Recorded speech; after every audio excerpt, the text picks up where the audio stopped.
Hi, welcome to my channel. This video lesson is for Kakatiya University and Satavhana University Degree English Semester 2 students. And this lesson is from Unit 4 Poetry, The Bangle Sellers, written by Sarojini Naidu. And I have already uploaded a couple of videos for Kakatiya and Satavhana University Semester 2. And please watch them and subscribe my channel. If you haven't subscribed yet, so do so now. Let's begin the Bangle Sellers by Sarojini Naidu. Now let's talk about the poet Sarojini Naidu. She was a renowned Indian poet and also a political activist and feminist. So she participated in Indian freedom struggle and she was often called Nightingale of India for her lyrical poetry. So her poems are lyrical and they are a song-like rhythm and they are inclined musical rhythm. So her songs are most of her songs are lyrical in nature. So she is called Nightingale of India. She was born in 1879 in Hyderabad to a Bengali Brahmin family, and she died in 1949 in Lucknow. So she was educated in India and England, and she joined Indian Nation movement, Indian independence movement, Indian freedom struggle, and she was the first woman president of Indian National Congress (INS) in 1925, and also she was the first woman governor of Uttar Pradesh. Now it is called Uttar Pradesh of the United Province after India's independence in 1947. So after India got independence, she has become the governor of Uttar Pradesh. She was the first woman governor of the United Province. So her popular works are The Golden Threshold, Bird of Time, and The Father of Dawn. Yeah, I'll give you line by line explanation. So let's see the structure of the poem. The poem is, I have already told, it's a lyric and it's structured as four stanzas. So there are four stanzas in the poem. Each stanza consists six lines. So they are sessets. There are six lines in each stanza. Total stanzas are four. So let's see a rhyme scheme in the poem. So rhyme scheme is A B B C C. So let's see stanza one rhyme scheme. So this rhyme scheme is consistent across all stanzas A B B C C. It is the same in all the stanzas. So this is A A.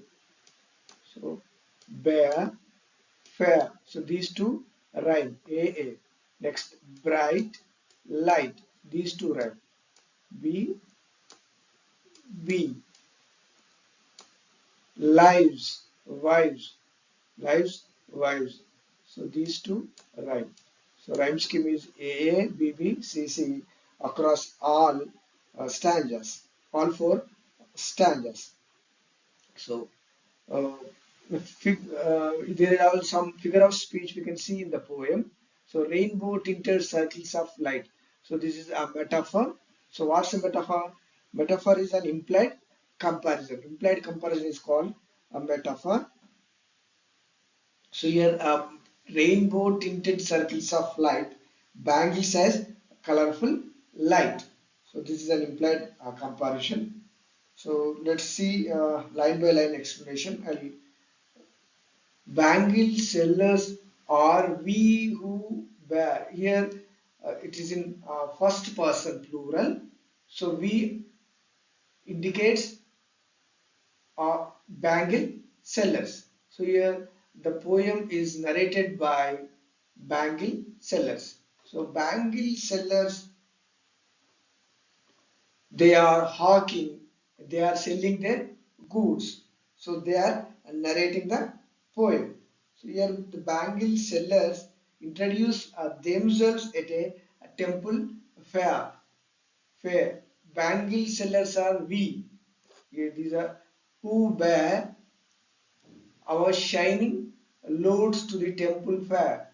So they are bangle sellers themselves are introducing and they are going as a going to a temple fair, hawking their colorful, shiny bangles, and also a delicate, bright. So our shining loads. So they are carrying loads of shining bangles. So they are not tired. Okay. So they are carrying shining bangles to the temple fair. Third line, who will buy these delicate bright? So they are hawking their colorful. Hawking means they are selling their products, selling their goods in a public place is called hawking. So they are hawking their bangles in a public place, that is at a temple fair. So they are describing their bangles as delicate, and they are calling, they are addressing the potential customers to buy their bangles, which are shiny, which are delicate and bright. They are also rainbow tinted circles of light. So they are colorful. Okay. So lustrous tokens of radiant lights. So they are very vibrant. They are lustrous tokens of radiant lights. So lustrous means shining, gleaming. So rainbow tinted circles of light.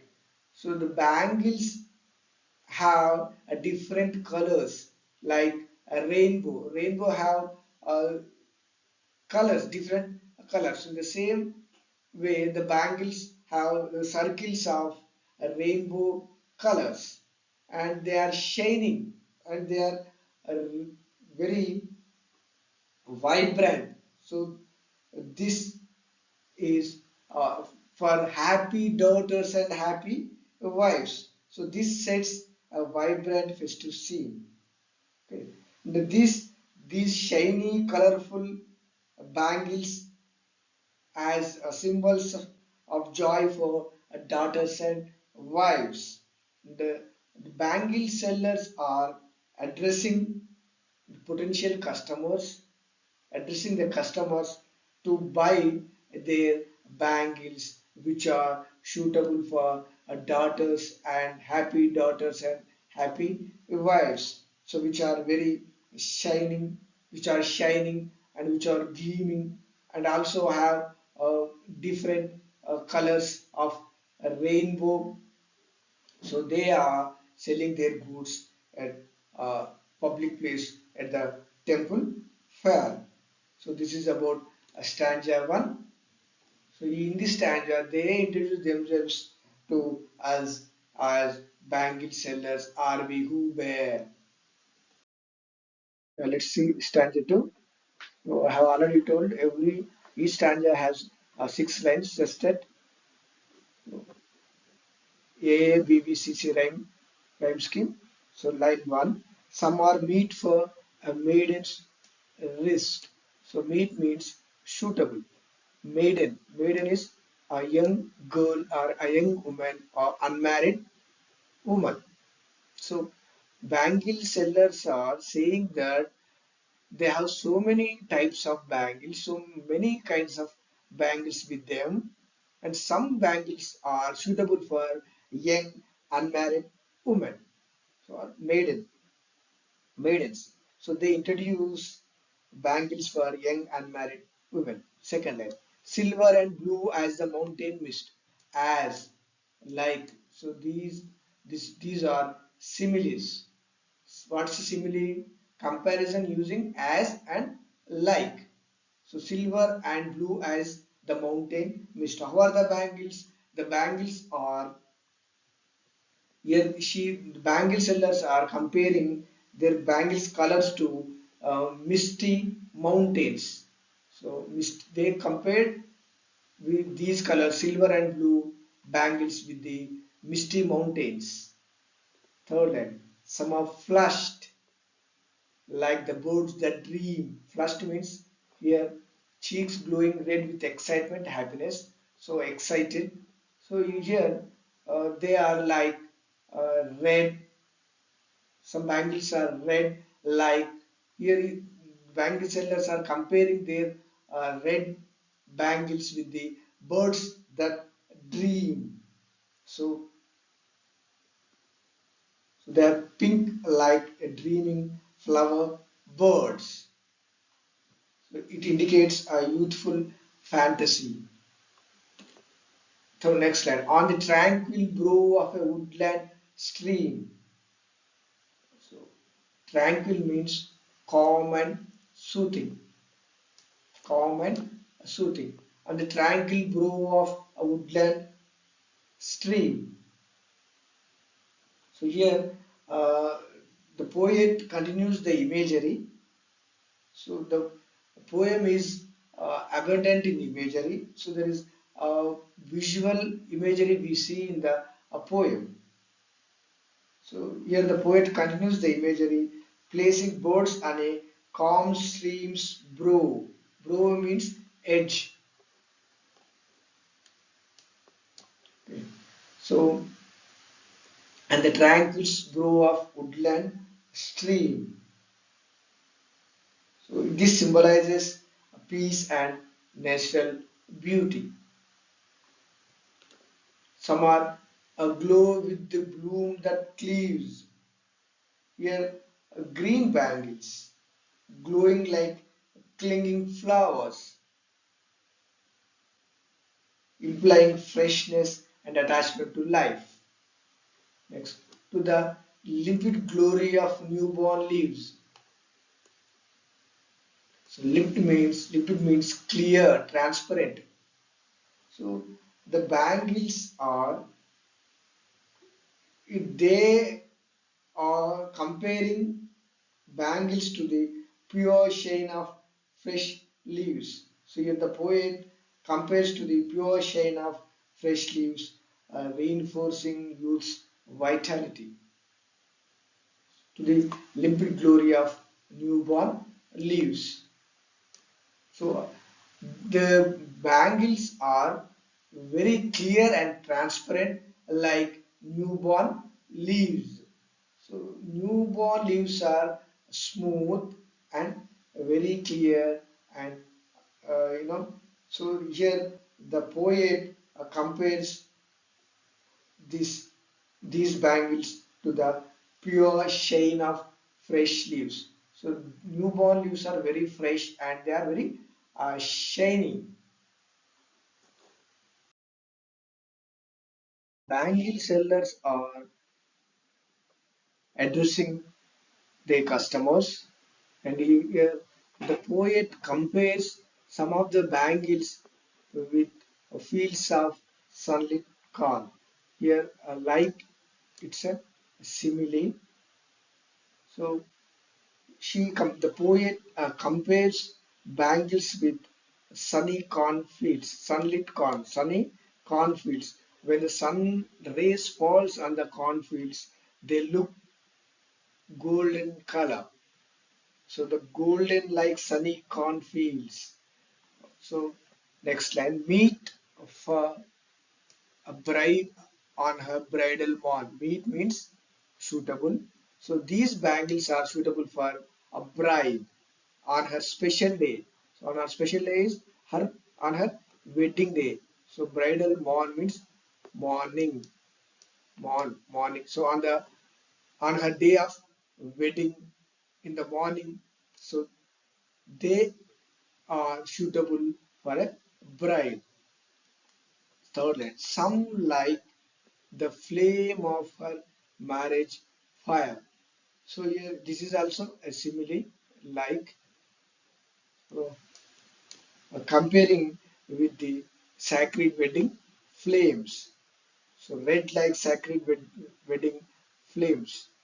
So in Hindu culture, in some in the North India or in some parts of India, Hindus, they there is a ritual when bride and bridegroom, they revolve around the sacred wedding flames of fire. and that is a ritual in some parts of in India.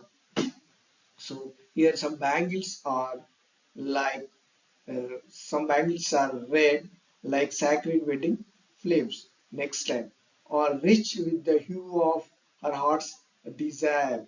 Hue means it's a color or shade. So red as a bride's deep emotions and desires. So red as bride's desires. Next line. Tinkling, luminous, tender, and clear. So tinkling. So this is a sound word, onomatopic word. So yes, these describe bangles sound, luminous, appearance. So they are shining, they are giving out light. So they are tinkling, that is bangle sound, and also they are shining, they are giving out light, very shiny, and also they are tender, very delicate, fragile, and clear. So like her bridal laughter and bridal tear. So here it is also simile, like the poet used so many similes in the poem. What's a simile? Simile is a comparison using as and like. Okay. So this simile linking to the bride's mixed emotions of joy and sorrow on her wedding day, because a bride has mixed emotions on her wedding day, because she is very happy that she is stepping into a new house, or she is entering into a new life with her husband, and into a new home to live forever at her in-laws. So that's a happy emotion. And also there is a sad emotion mixed with joy. So emotions of joy and sorrow, because she is leaving her parents' home and stepping in her husband's home. So leaving her parents makes her sad. So there are mixed emotions of joy and sorrow, like her bridal laughter and bridal tear. So here the poet used laughter and tear.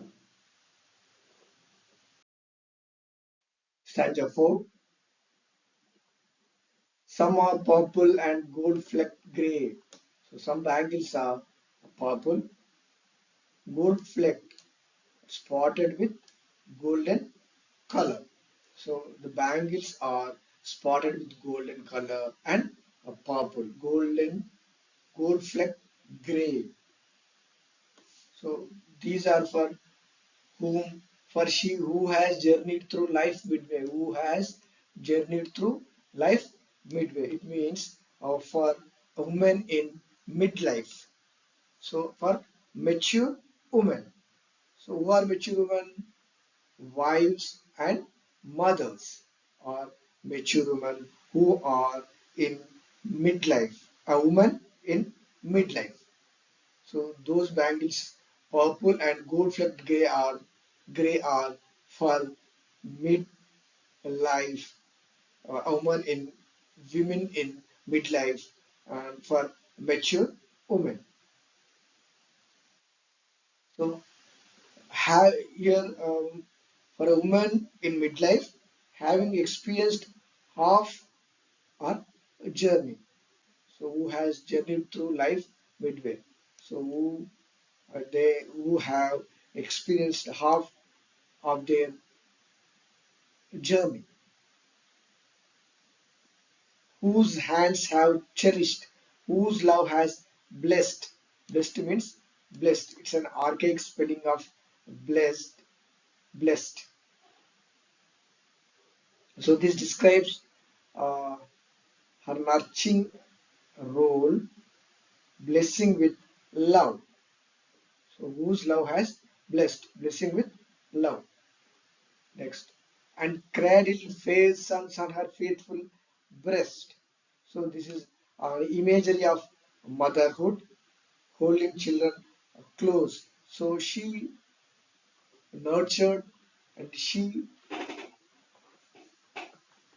cradled fair sons on her faithful breast and serves her household in fruitful pride.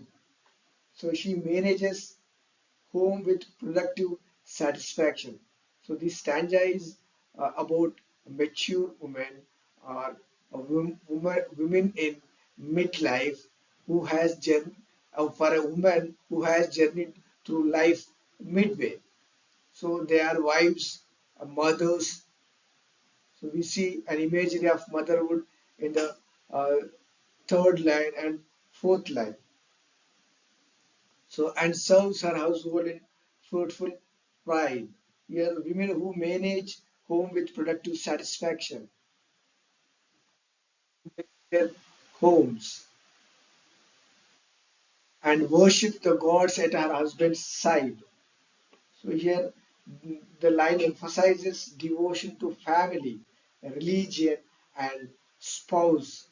So this portrays a traditional fulfillment. So, the poem describes the various stages of a woman in Indian society, in Indian traditional society. So, in the first, we have seen that for young girls and unmarried women, bangles for young girls and unmarried women, and next stanza, bangles for brides, and in next stanza, bangles for women in matured women and women who journeyed through life midway for women in midlife. Thank you for watching this video. This is the summary of the poem, The Bangle Sellers, and I have included about the poet, and I have also given the summary in the description box and also annotations in the description box. The continuation of the summary will take a screenshot also. This is as model annotation, a reference, context, and a meaning. So these lines are from third stanza. These lines are taken from the third stanza of the poem. Thank you. For more videos, subscribe to my channel, SRK English Academy.